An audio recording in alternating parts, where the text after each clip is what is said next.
George Whitefield nasceu na cidade de Gloucester em 16 de dezembro de 1714. Não em um palácio de bispos ou em uma casa paroquial, mas em uma pensão, na estalagem do sino, a qual infelizmente ela foi demolida, mas muito similar e contemporânea desta construção em que nós estamos aqui agora. Seu pai morreu quando era ainda um menino, mas a sua mãe continuou com a pensão onde serviam cervejas e diversas outras bebidas. Ele se destacava desde o princípio por um caráter amável e também por sua agudeza mental e inteligência, mas sobretudo pelo seu dom de discursar e por sua oratória, sua clara dicção e elocução. De modo extraordinário declamava Shakespeare quando participava das peças na escola. Na idade de 18 anos e com cerca de 10 libras, ele entrou para a faculdade Pembroke, em Oxford. Em troca da anuidade escolar, ele fazia serviços domésticos para estudantes de padrão mais alto, contudo, a sua permanência aqui foi marcada por algo que seria o grande marco na sua vida. Isso foi resultado dos seus encontros com Charles Wesley, que o introduziu no grupo de reuniões do então chamado Clube Santo. Um clube que se reunia regularmente debaixo do comando de John Wesley, no primeiro andar da faculdade Lincoln. Os membros do clube se encontravam para se encorajarem mutuamente a uma vida santa. Eles visitavam regularmente as prisões de Oxford para falar e exortar aos prisioneiros, orar juntos e ler livros juntos, mas, sobretudo, para encorajar-se em boas obras. Visitavam os pobres, dando-lhes presentes. Além disso, jejuavam 2 vezes por semana, às vezes até mais. Whitefield nos conta que houve um período em que ele foi tão rigoroso e longo em um jejum que ele não tinha condições de subir uma escada. Entretanto, ele e Wesley acabaram percebendo subsequentemente que eles estavam de todo equivocados, tentando se justificar por esforços e boas obras. Então, depois de ler um livro intitulado A Vida de Deus na Alma do Homem, de Henry Scougal, ele percebeu que o cristianismo verdadeiro era algo do coração e de que ele precisava de uma nova natureza.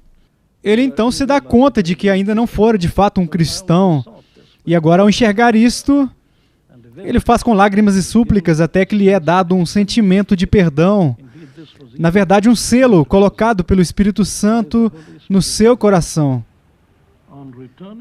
Ao retornar para Gloucester, aos 21 anos, ele foi ordenado nessa catedral pelo bispo Benson e escreve no seu diário: "Desde aquele dia me lancei completamente nas mãos poderosas de Deus."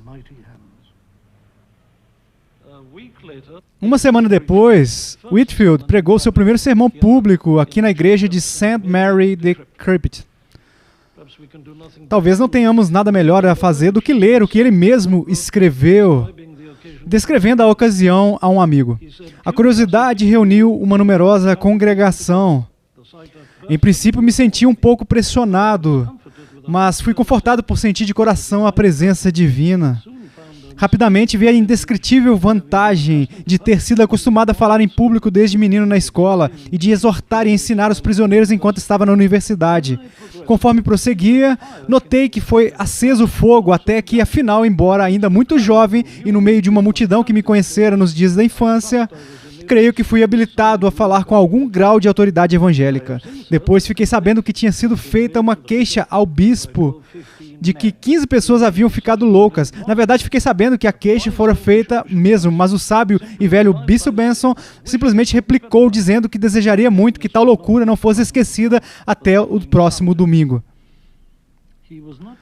Sem a prerrogativa de fixar os olhos, como resultado de um sarampo na infância, tinha um desvio no seu olho esquerdo, o que lhe rendeu o apelido de Dr. Squinton.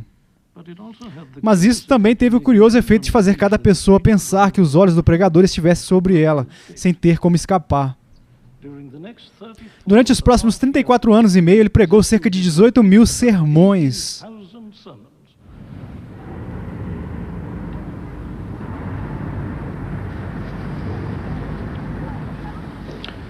Quando Whitefield retornou da América no final do ano de 1738, encontrou uma grande mudança na atitude das igrejas em relação a ele.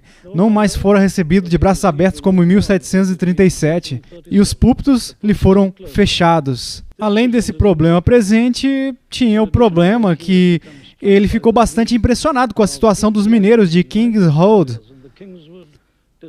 um vilarejo nos arredores de Bristol. Eles estavam vivendo debaixo de brutalidade e pecado. Não havia ninguém para pregar para eles e nem igreja por lá. O que poderia ser feito? Então, em fevereiro de 1939, ele tomou uma das maiores decisões de toda a sua vida, e que mudou completamente o rumo, o seu futuro e de todo o avivamento metodista. Decidiu que deveria levar o evangelho às pessoas. Então, aqui na montanha de Hanham, Kingsholt, nos arredores de Bristol, ele pregou pela primeira vez ao ar livre o evangelho de Jesus Cristo. Então, Whitefield se pôs neste local para pregar aquela estranha congregação. Para tanto, usou o texto dos primeiros 3 versos do 5º capítulo do Evangelho segundo Mateus, uma parte do sermão da montanha do Senhor Jesus, e pregou ao ar livre.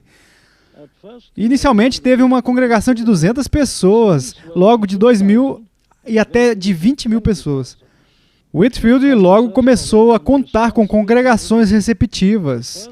A primeira descoberta foi que eles estavam sendo quebrantados pela mensagem e foi perceber sucos brancos feitos pelas lágrimas, escorrendo nos rostos enegrecidos dos carvoeiros ao saírem das minas.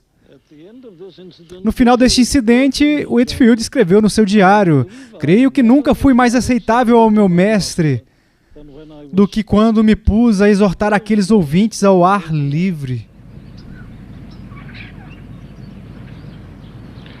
Retornando a Londres em abril, Whitefield encontrou todas as igrejas fechadas a ele, com exceção da paróquia de St. Mary, em Islington.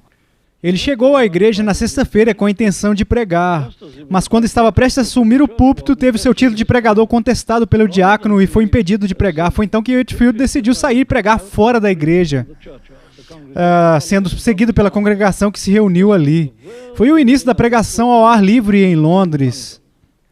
Ele escreveu no seu diário aquela noite: "Visto que os homens dotados de justiça própria dessa geração se consideraram indignos, eu vou sair pelos caminhos e valados e eu vou forçar as meretrizes, os publicanos e os pecadores a entrar para que a casa do meu mestre esteja cheia."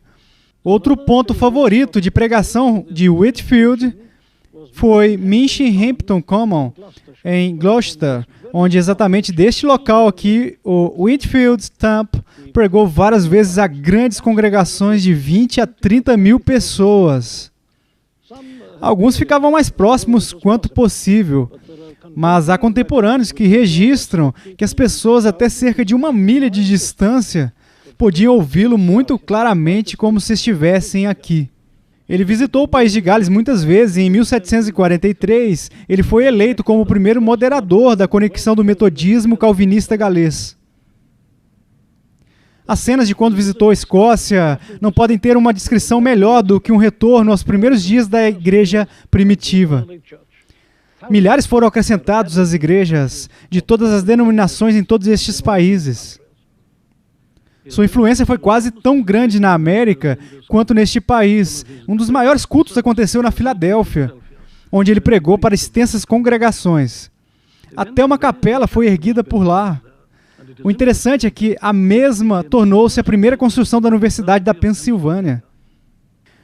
Whitefield não fundou uma denominação. Ele não foi tão organizado como o amigo John Wesley, mas uma causa na qual ele se envolveu foi de cooperador da Condensa de Huntingdon, na construção de capelas conhecidas como tabernáculos em várias partes do país.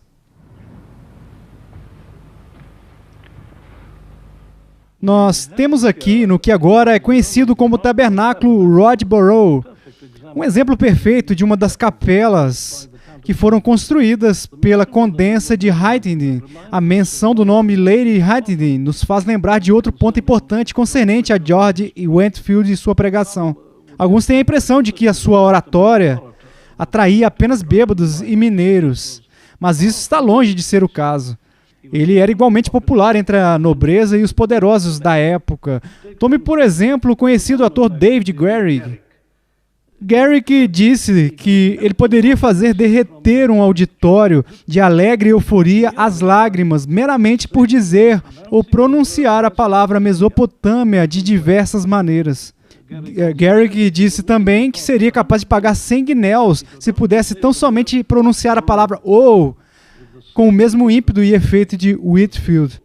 O grande Lord Chesterfield, ele frequentemente escutava as pregações de Whitefield na casa da Condessa de Haddington. Conta-se a história de que, em certa ocasião, Whitefield estava usando uma grande ilustração para advertir os pecadores acerca do seu perigo no tempo e na eternidade, com a história de um cego com uma bengala e um cão, caminhando assim à beira de um precipício. Whitefield estava descrevendo este homem e como subitamente o cão o abandonara, e lá estava aquele pobre homem, abandonado só, tropeçando e sem saber para onde ir, chegando mais e mais perto da beira do precipício e em perigo de cair para a destruição a qualquer momento. Ele ficou tão envolvido assim que naquele período de tempo a tensão cresceu de tal maneira que Chesterfield lançou-se com seu rosto em terra, gritando e dizendo: "Bom Deus, ele se foi!" Tal era a tocante eloquência deste homem. Temos aqui uma autêntica relíquia de Whitefield, conhecido como o cajado de Whitefield. Ainda mais interessante e importante é esta cadeira aqui, que está neste tabernáculo, onde encontramos algumas poucas linhas escritas por um dos seus primeiros ministros, como nós podemos ler: "Se uma pessoa de amor desejar estar aqui, faça-me lembrar que sou a cadeira de Whitefield, suportei o seu peso, testemunhei os seus temores, suas fervorosas orações, suas lágrimas de interesse." Este homem santo era cheio de amor divino. Se você é como tal, sente-se e chame-a de sua. No dia 29 de setembro de 1770, com a idade de 56 anos, ele pregou seu último sermão num lugar chamado Exeter, na Nova Inglaterra. Extremamente fraco desde o início, pregou por 2 horas.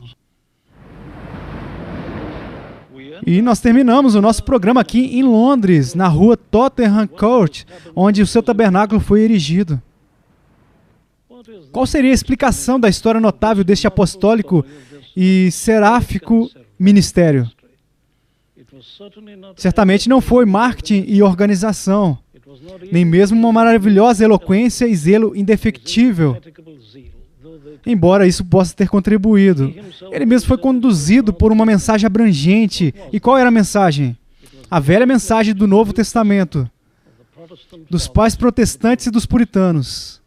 Uma declaração de que todos nós estamos mortos nos nossos delitos e pecados, debaixo da ira de Deus, que somos chamados ao arrependimento. E uma ênfase na absoluta necessidade de um novo nascimento em espírito. A explicação final para George Whitefield é a extraordinária unção e o poder do Espírito Santo que estavam na sua pregação. Ele mesmo estava consciente disto e se preocupava sempre em pregar um Cristo sentido. Usando as palavras do apóstolo Paulo, o evangelho de Whitefield veio às pessoas, não somente em palavras, mas em certeza e poder no Espírito Santo. Isto tem algo a dizer a nós hoje? Certamente sim. Porque os homens e o mundo ainda são os mesmos do início do século XVIII. Ainda mais importante, o Deus de Whitefield ainda é o mesmo. Nós honramos a sua memória mais do que tudo, se buscarmos com diligência este mesmo Deus, buscado por Ele, seus amigos e contemporâneos.